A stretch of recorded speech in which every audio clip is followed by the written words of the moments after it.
What's going on, fellow humans and resellers? It is I, James, RedemptionAgency.com and Urban-Picker.com. 23 years selling full-time on eBay. And we're Tuesday morning. Got some stuff to ship out. See how yesterday turned out. See if we're still on that low end of whatever the hell's going on. And somebody made a comment, which I kind of been thinking about, but haven't put too much thought into it because I'm trying not to think that way about the problems. But mentioned, with all the item specifics being so jacked up, missing here, say it's missing there, etc., etc. That's got to be affecting search somehow. To what extent? Who knows? So that's why I don't want to go down that road. Because I'm sure it is somehow, some way, but I don't feel like thinking about it. I just report the problems and try to keep moving forward. So, at least that's what I tried to do. So I'm tired of these late starts. I'm tired of sleeping so much. I don't know why. I know I'm not getting to bed till about midnight now. And then falling asleep even later. And then getting up once or twice at night. Ain't helping. But so we're going on 10:30. 10:30, and we got $48 on the media store. And $89 on the clothing store. For yesterday, or for this morning. And my numbers are keep going down, down, down, down, down, down. Thank you, eBay. So yesterday on the clothing store, ended at $280. 279.85.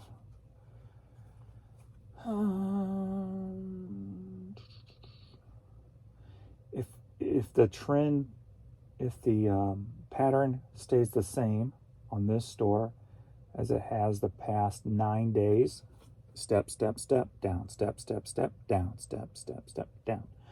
Today will be a little over $300 day in the clothing store. So for 9 days, no, actually 12 days, I've had that pattern.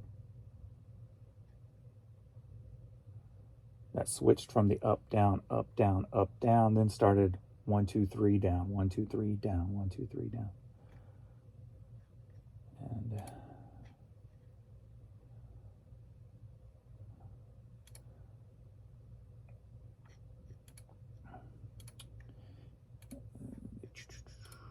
the media store yesterday.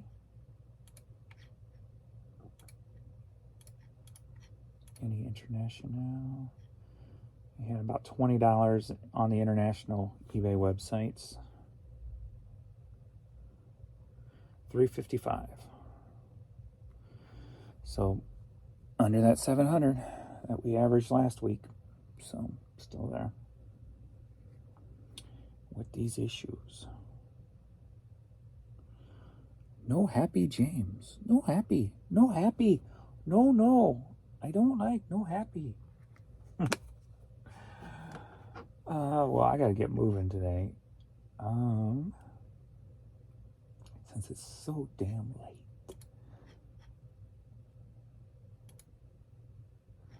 Let's get into what's sold and see what pops in the top of my head to talk about. Get shipping labels. Got one to going to Australia, which that's not due till tomorrow, so I can wait on that one. Oh, damn it, I forgot that. I gotta go pull this.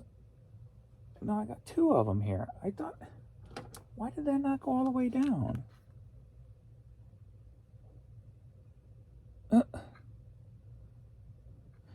Okay, let me go pull these real quick, because they're the first 2 due. because they're the oldest. Tub 95. Star Wars shirt, women's Star Wars shirt. Tub 95.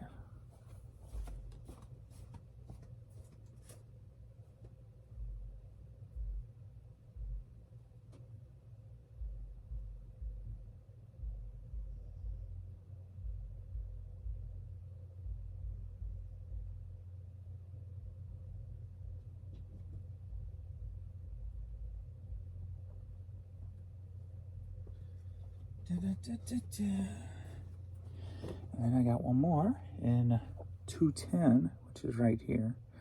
One of my my canceled jazz cruise shirts. So still selling those. 210.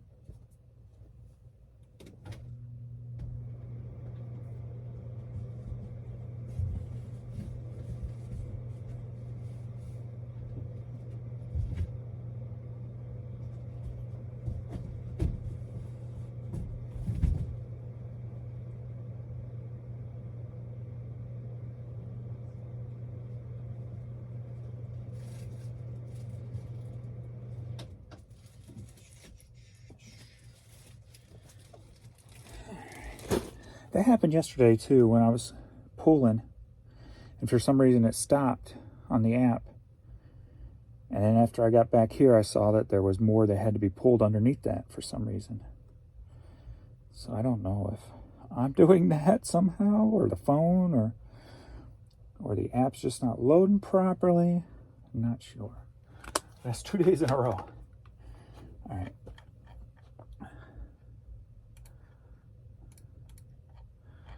Let's get this, whoops. Remove. All right. We got this David and Young blank cap, sold for $8, headed to the Villas, Florida.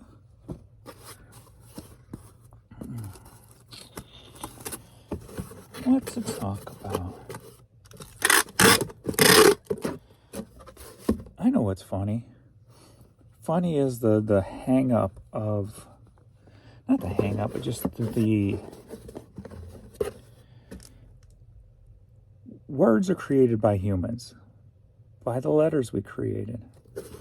Hence, the meanings of the words are created by humans, right?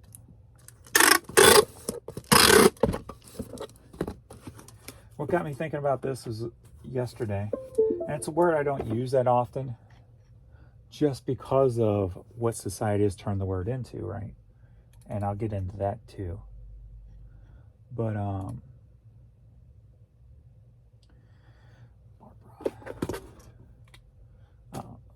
is this shipping not going to work today? The word was retarded. Now, yesterday in Josh Galt's live, he was saying we're all a family, so I started making a joke.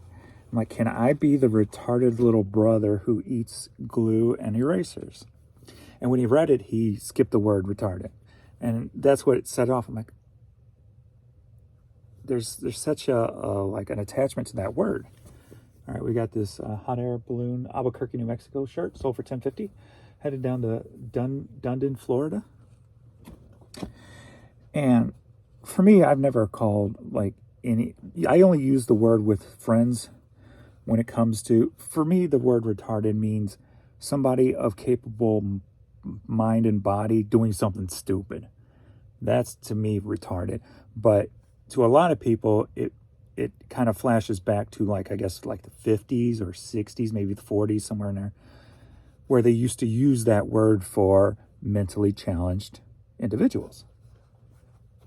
So I understand the stigma and stuff with the word. But it's funny how we created, the word was created retarded for a certain thing, a certain meaning, but it's not okay to say that word, but it's okay to say what the word meant, like a mentally challenged human. That's what retarded used to mean, I guess, back in the 50s and 60s. So what made that word so barbaric. Maybe that's a good way of looking at it. The word sounds barbaric.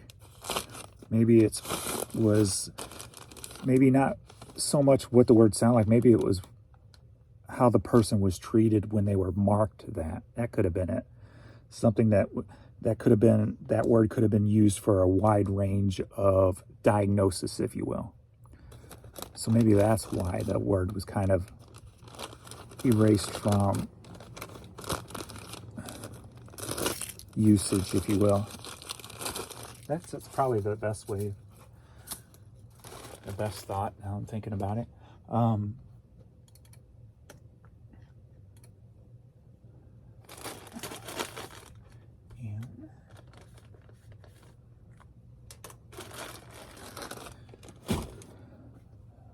Next up, but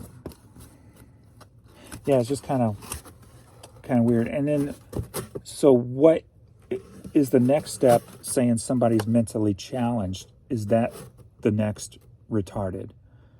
Basically, because as humans evolve, they get smarter and they can pinpoint stuff more accurately, so they get rid of the broad-based words. Like when I see somebody like that, I just say they're wired differently. There's something in their brain that's wired differently.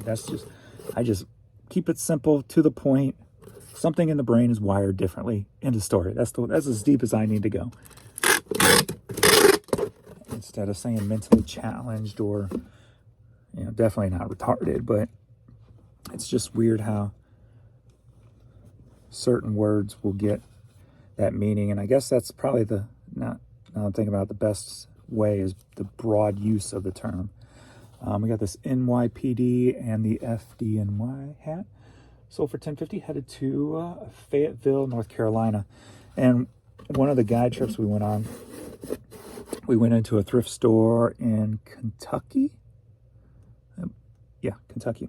It was a Goodwill in Kentucky, and this is 12 years ago or so, probably. And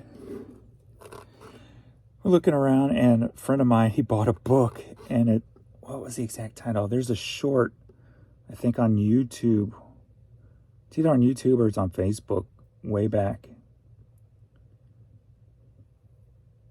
It's probably Facebook. And it's something titled like How to Deal with Your Retarded Sister or something like that. And it shows like a handicapped person or whatever. And it was just so not the times. And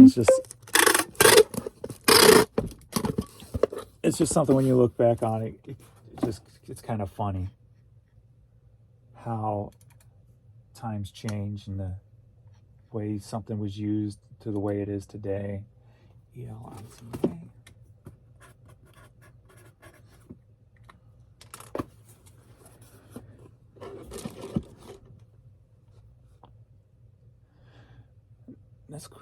I think that's going to pull me into another subject. A subject that I always fought against. And that is, all my life, you always heard things like, you're not supposed to do that, or it's not supposed to be that way. Why? Because society says so? Because a human says so? Oh, God. Spam with the toll thing is still going on.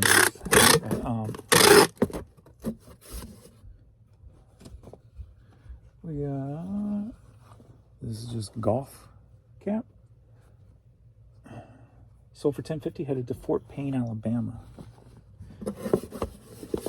I even have it, I can't remember exact details, but even on this channel, some people will say something to the effect of, that's not how it's done, or it can't be done that, or it's not supposed. And I'm just like, why? I did. End of story. Just because you're stuck in a society that says something has to be a certain way, that's called control.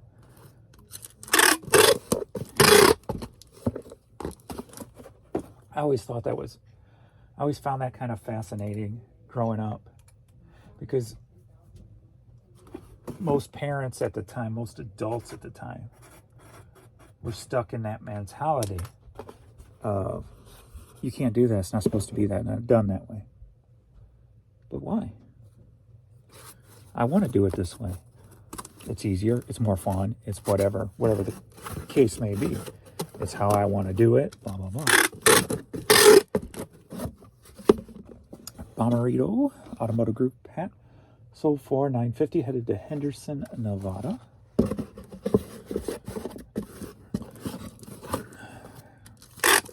So it's funny how humans created this language, and how it's so controlled. John.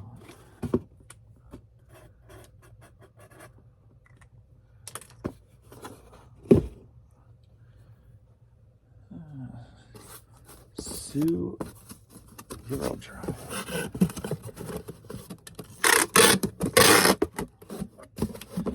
What's my point? I don't really have a point, but if I had to make up a point, this sold for $10.50, headed to Orlando, Florida. How did all these hats all of a sudden start just flying out of my store? For like 4 days, barely had any hat sales, and now all of a sudden I got a flood of hats selling. Red flag. Let's see, if I had to pull anything out, I'd be like, think outside the box. Think differently when it comes to business, when it comes to eBay, when it comes to whatever you're doing in life. Think differently. Think like somebody's never thought before.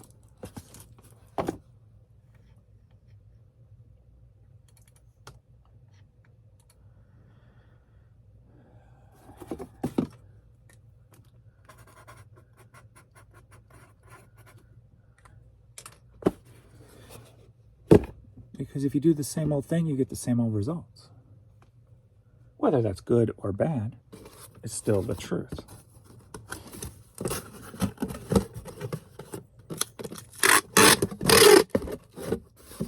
We got this Cardinals cap, sold for $10.50, headed to West Salem, Wisconsin.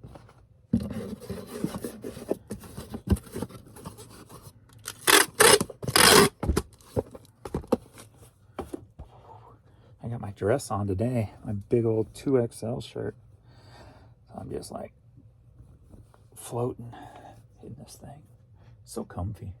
It makes me look so much bigger than I am, but that's all right. It's comfortable as hell. Randy.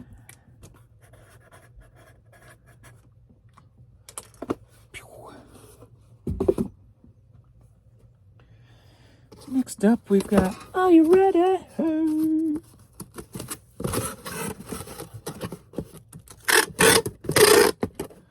$10.50, $10.50, $10.50. Buy two, get one free.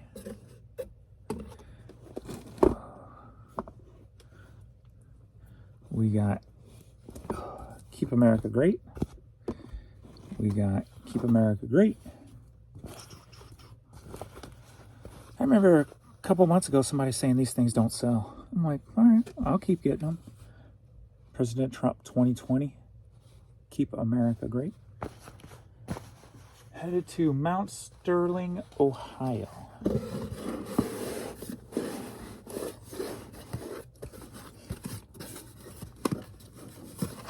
I haven't read on it, but I saw that. I haven't asked. I don't know if Jan read anything about it yet. The whole prescription thing. So I'm curious to see what that entails. If it's going to be something that's actually going to help people, that'd be kind of cool. 11. Scott. Kinda. I mean, if you think about it, freaking country's hooked on medication instead of fixes, which is the #1 problem. But with people who have issues that do need meds, hopefully that'll help them. I'll have to see, obviously. I haven't seen the details. But we got a canceled Jazz Cruise shirt. Sold for $7, headed up to Chicago.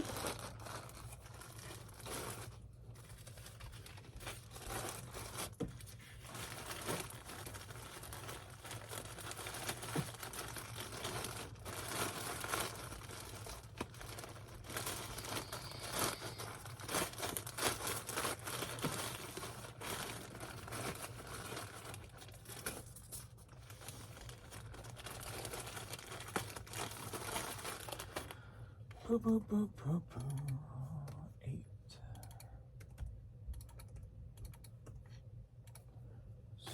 Start.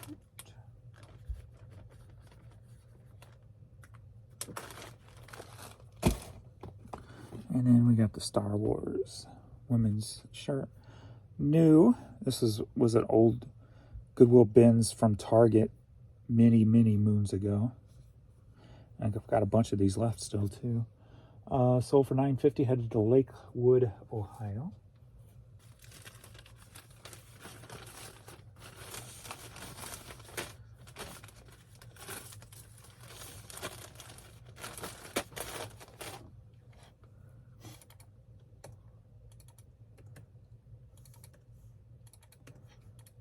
Megan.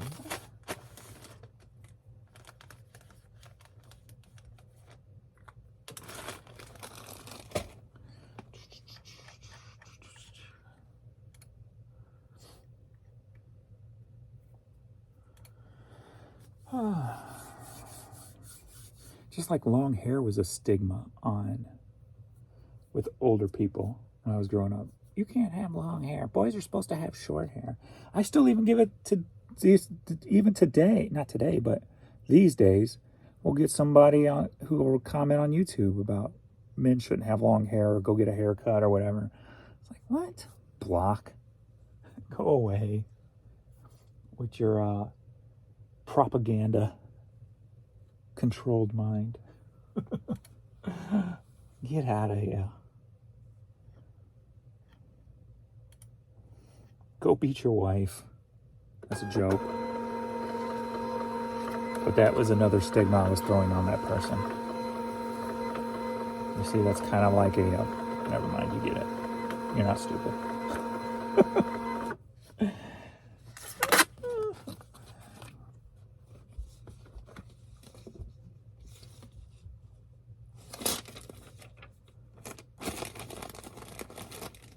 Why is this like cutting the edge not in there properly? It's a little too tight. You weren't in there properly.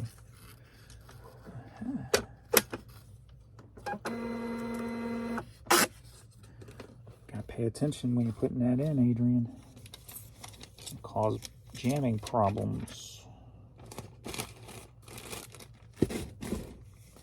I did all the shipping yesterday.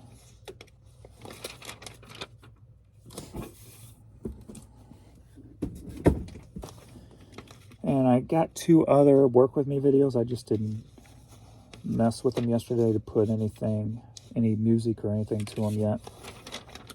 So I'll probably do that today as I record a few more. And getting some good comments on them, so thank you guys.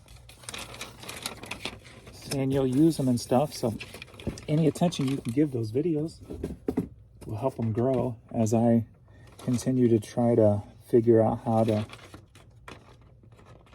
maybe that's what I'll Google today. Can you, and I know you can, I just gotta figure out the best ways of doing it. Have a video go out to other people other than like resellers. Like, how do I get this video on a reseller channel out in front of other people?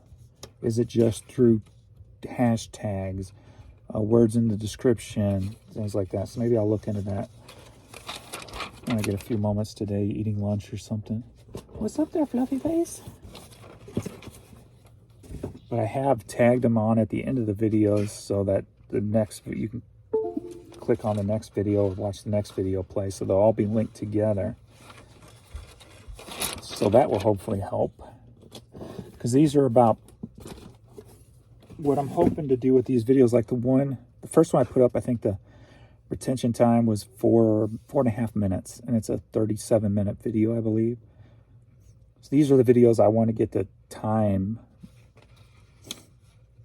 closest to the amounts of the video. Kind of like me watching the train videos. I just let them run all day, so they're getting real good retention time from me. Is that the right word, retention time? But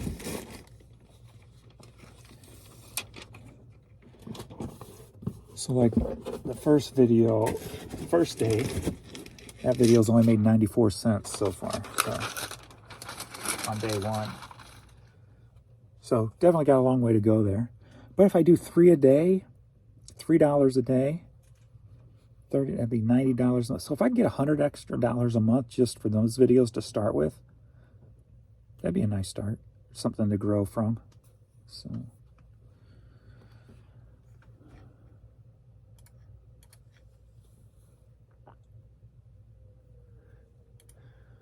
the only time it takes is to drag and drop music to it, so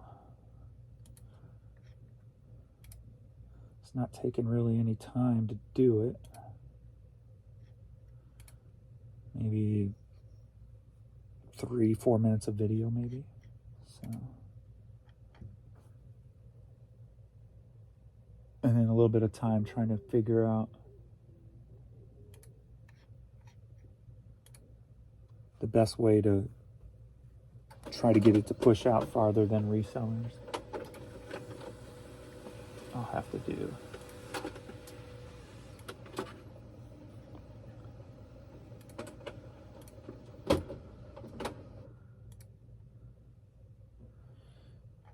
Okay. Media store time. All right, got Canada can go tonight. New Zealand can go tonight. Cool. All my international can wait. So, goody gumdrops. First up, we've got Weirdowl Amish Paradise single. Sold for $5.60. Headed to Guam. Haven't sent there in a minute. Guam. This one's gonna print out funny, ain't it?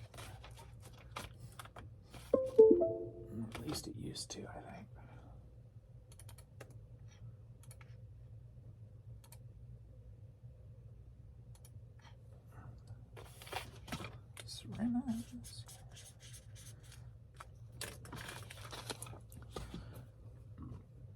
Next up, Glass Eye. Had these things forever. I got like 2 of them. I think they came from an old Street Side Records buyout. Sold for $7.20. Headed to Boston Spa, New York.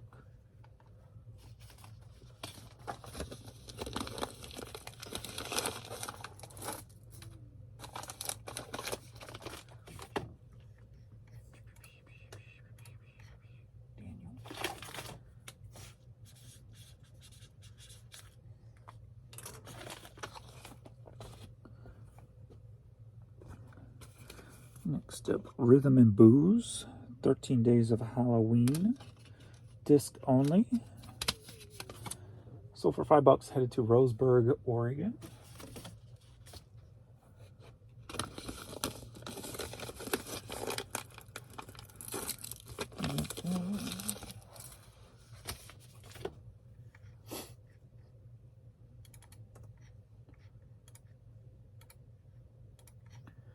CV. Oh, Savannah.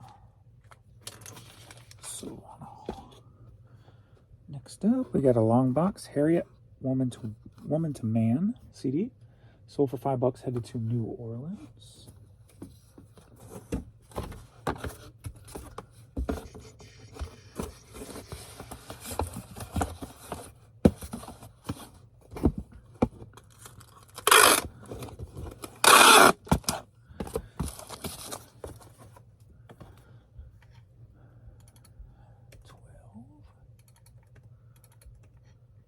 Neil.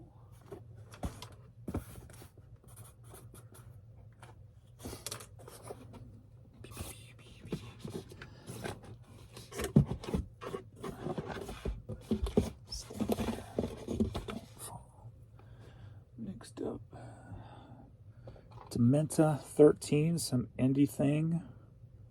Well, localish, Belleville, right across the river. Sold for $22, headed to Woodburn, Oregon.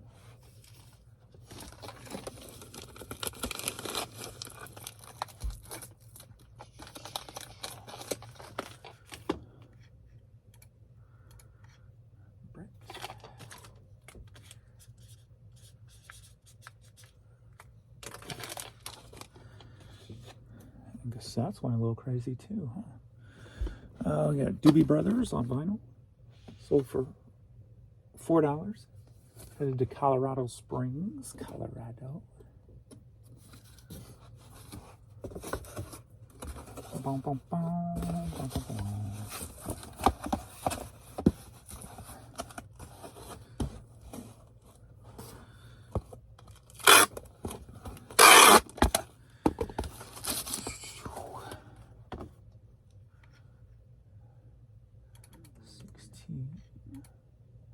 Lynn.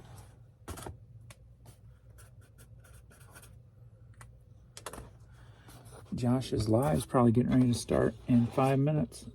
That's how late I am today. NBA at 50 CD. Sold for $5. Headed to Broken Arrow, Oklahoma.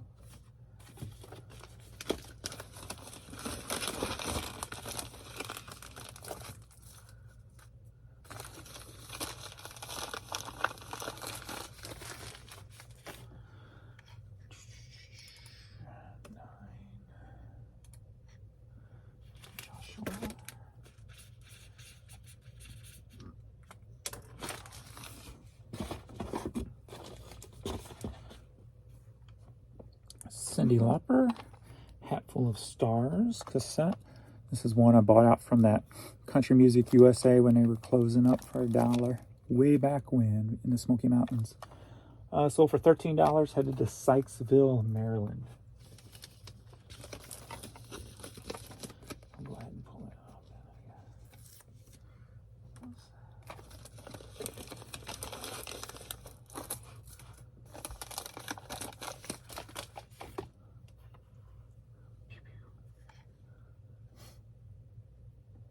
Most of those cassettes, when I bought them, I got rid of the ones, the quick movers, like the Kiss and stuff like that. If I would have known that you could probably grade cassettes in 2025 and get more out of them, those big artists like that, the Nirvanas, the Kisses and stuff like that, I would have kept them. But you never know what's going to happen in the future. So it'd be nice if I still stumble across a box with the... I mean, Cyndi Lauper's a big name too, but I don't think she would be worthy of sending in to get graded. Got a George Strait cassette box set. Sold for $8. Headed to Indianapolis, Indiana. Do you fit in here? Not really. I need to get a big mailer.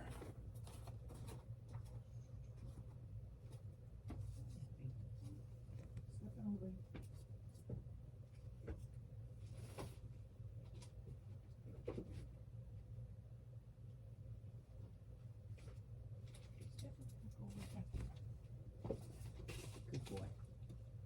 Good boy.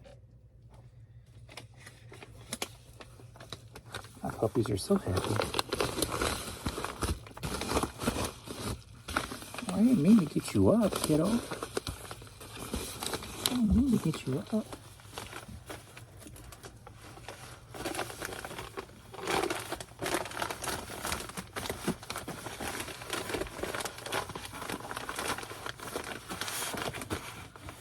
Trying to get a little bit more padding. And I'm out of tape. And we're done.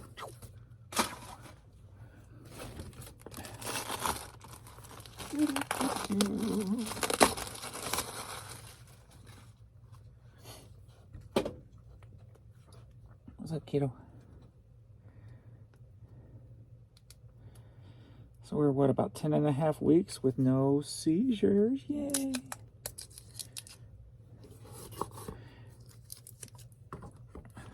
Took him for a walk yesterday. We were in a wooded area, muddy, raining. It was awesome.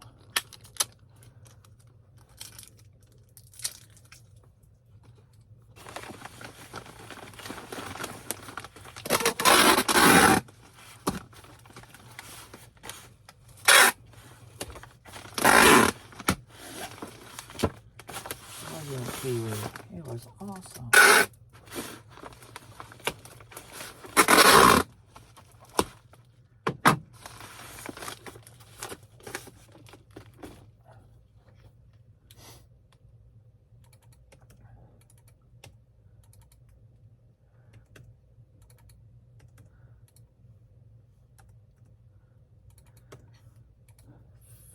THAD.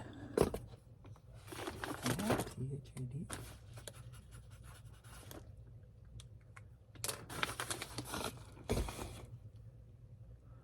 And lastly, we got Radiohead cassette single.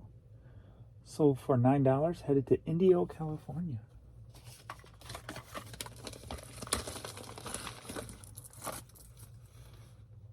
Pew.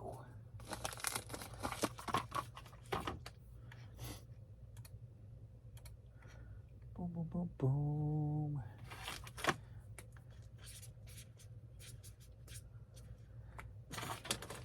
Let's see what Josh has to say while we're here. See if he's going live. I got some CDs to resurface. Maybe we'll listen to Josh while I resurface some CDs.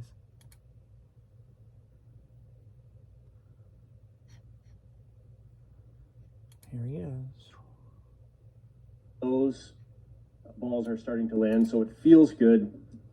I'm in a good place with the business anyway. I want to talk about two super important topics to me. Number one is my secret sauce buying rule. I think you'll find this interesting, and I'm going to explain why I do this. And number two, I want to talk about the three numbers that I really watch on my eBay account specifically. It kind of transfers to Shopify, but Shopify is a different animal. If you want to talk about Shopify and the numbers that I watch there, we can. I put say hi, you're on my with my video eBay right numbers, I want to talk about why I watch these three numbers specifically. Okay. And this comes at a time where over the past 4 years, I have gone from watching every single number, going through all the data, you know me, you all know me, pouring through everything, to not looking at any of it.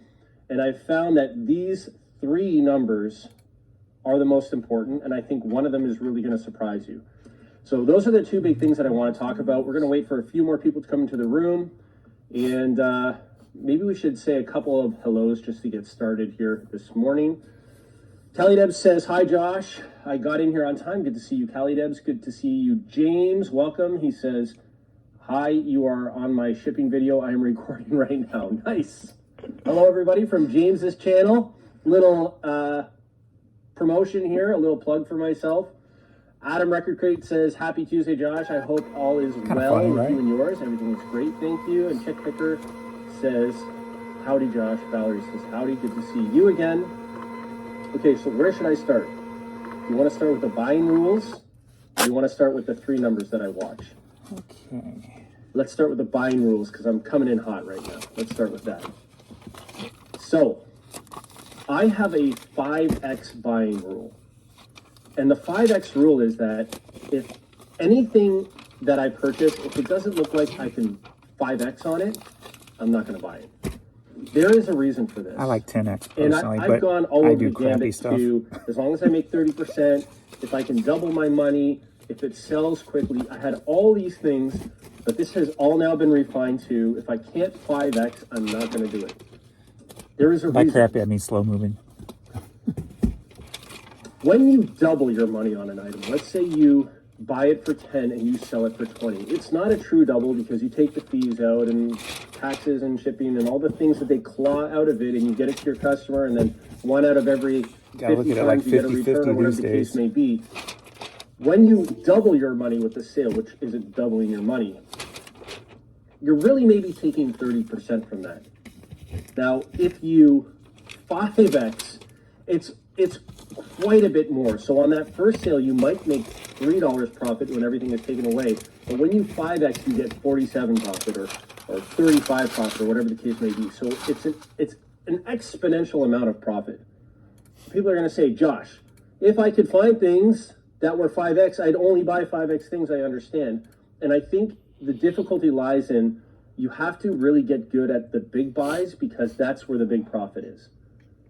It's difficult in small buys because everyone knows what an individual item is worth.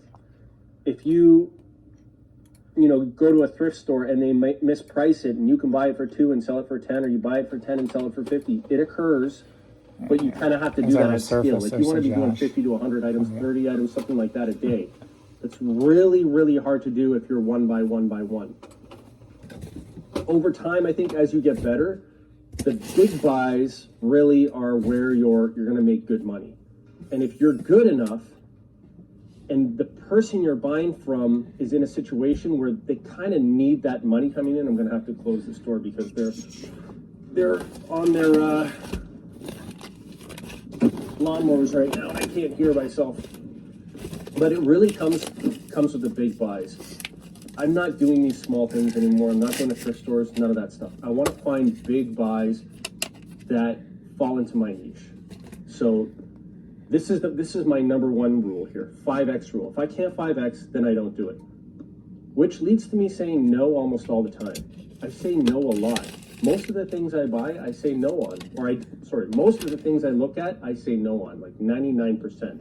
99.995%. Like, how did you do that? How did you make that scribble mess? Like, I think you're a bot. How? Only big buys. That's all I do. I say no to most, 99% of them. But if you look hard enough, you'll find the big buys. And if you're good enough and have enough knowledge in your niche, you'll find these 5Xs. Now, with big buys, the good thing too is you don't have to waste all this time looking for stuff. This is another thing that's killer for your business. If you're out every single day searching, and you don't have a way of either getting stuff to come to you, or you don't have some sort of buying network, or you don't have the ability to source kind of remotely or online, it's very difficult. It sucks up so much time to take hours and hours and hours out of the day to source. And then you're looking for those 5X things one piece at a time. It's really, really difficult. So when I go through looking for big buys and I pound the pavement looking for this, you only need 1, 2, 3 big buys a year, and it's enough inventory for the rest of the year. But I kind of have this decision tree. So when I'm presented with an opportunity, I look at it and I say, is it in my niche? If it isn't, then I don't buy it. Not in my niche, I'm not interested. If it is in my niche, or niches, I should say, so if it's not in my niches, so if I don't know anything about it, now I'm gambling. Maybe it's good, maybe it's not. I don't know anything about it. Now the risk profile is too high. I don't want to do that. However, if it is in my niche, this leads to 2 more decisions. So not in my niche, sorry. Or not in my niches, not interested. In my niches, yes, interested. The next decision is, can I 5X? If I can't, no. Or we'll negotiate the price until I can. Yes, then I go for it. Why is 5X so essential for me in my business? A lot of stuff sits, first of all. So That's first. sometimes I think this thing is going to move really quick, or this stuff is going to move really quick, and it doesn't move as quickly as I thought it would. 5X gives me a bit of a cushion for that. Another reason why is I have to reinvest in inventory, and I have all these bills. 5X gives me that buffer. A double doesn't. A double means I have to work. I really have to crank it out. But 5X is, if I can 5X a buy, it gives me that buffer.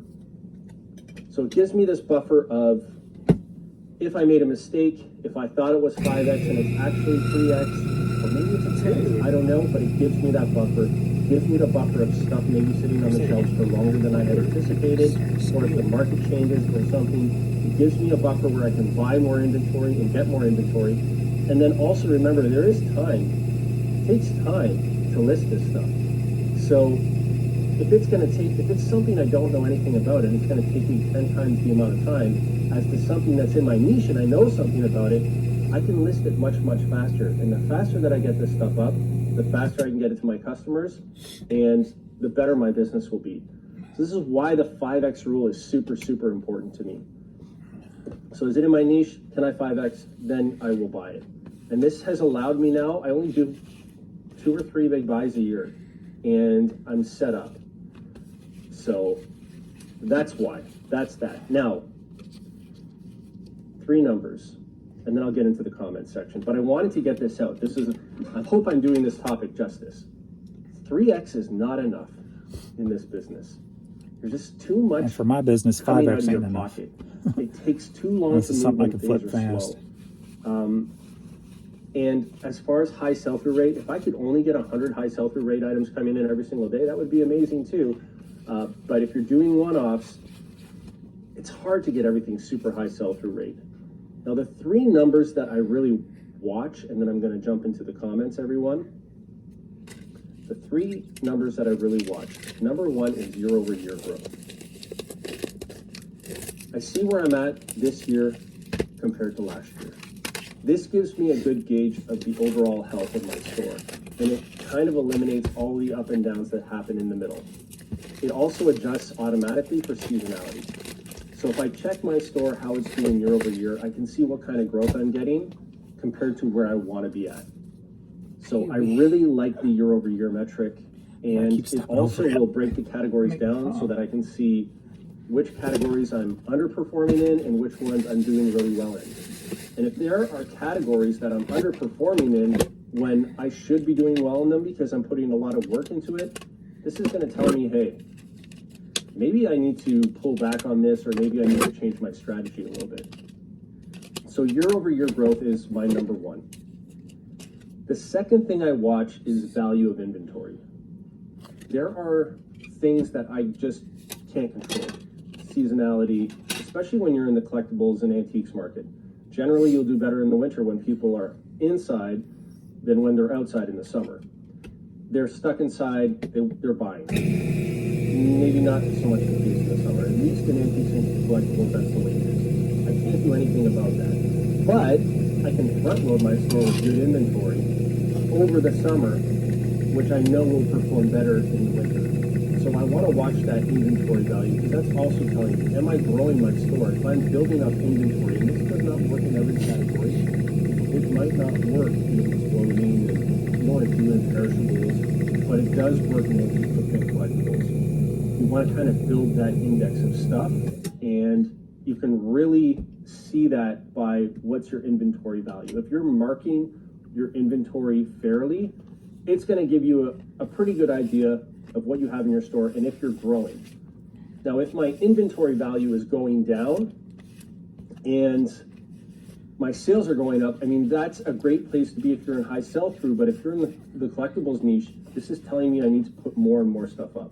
Or the inventory that I'm getting, the value is too low. So more is leaving and I'm replacing it with low value. So the inventory total numbers can give me a really good kind of idea of where I'm going with my business. Is it growing? Is the enterprise value of my business growing? These are all super important to me. And then we're going to get in. If you have any questions about this, put this in there, because I like it better when we converse back and forth than when I'm just dictating, but I do need to get this stuff out. Dictator. And then the third, this is the surprise one, is repeat customers. If you're operating in a niche, this is going to tell you pretty much, how good your store is. If you're operating in a niche and you're not getting any repeat customers, you've got a serious problem. You're doing something wrong. You need to evaluate, because you'll be operating in a niche that has enthusiast buyers, as eBay would say, and these people will purchase over and over and over again, and you're doing something wrong not to entice the buyer to come back to you. Repeat buyers is so important. I spent the entirety of last year building better and better and better things for the customer. Whatever it takes to delight the customer. How can I make it better? How can I make it better? How can I make it better? And repeat customers went through the roof. This is telling me more than any other number that eBay can give me, more than their listing quality report or any of that stuff. Repeat customers tells me way more. It tells me that the enthusiast buyers in my category or in my Sorry, niche you can't hear the video love when my I'm doing product this. and love what I'm doing. Now, if that number's dropping off, then I gotta make Pee-wee. I gotta make it even better. I have to do something Booty better smell. because it means I'm losing ground to other sellers for whatever reason. So the repeat buyer thing is so essential. Broadly, you can lose buyers just based on things that are going on in the economy. But if you're losing your niche enthusiast buyers, like this is your niche is one of the most important things in their life, whether it be collecting or their hobby or things that they enjoy or make them happy. You're not retaining those buyers or bringing them back. You got something you need to fix. I saw that last year and I didn't understand it before. And when I focused everything on getting more repeat buyers, so every package that goes out, Josh, is your opportunity to get more buyers coming in. Do your best. And when I started focusing on that, everything changed. I'll leave it at that. All right, get the gist of it. Go out and check Josh's channel and subscribe to him if you are not. And I've got one more to do here, and I'm off to the post office. So thanks everybody for hanging out, and make sure to check out my work with me videos. Play them in the background all day long, like I do the train videos. Yeah, that's the ticket. All right, thanks everybody. See you all in the next video. Later.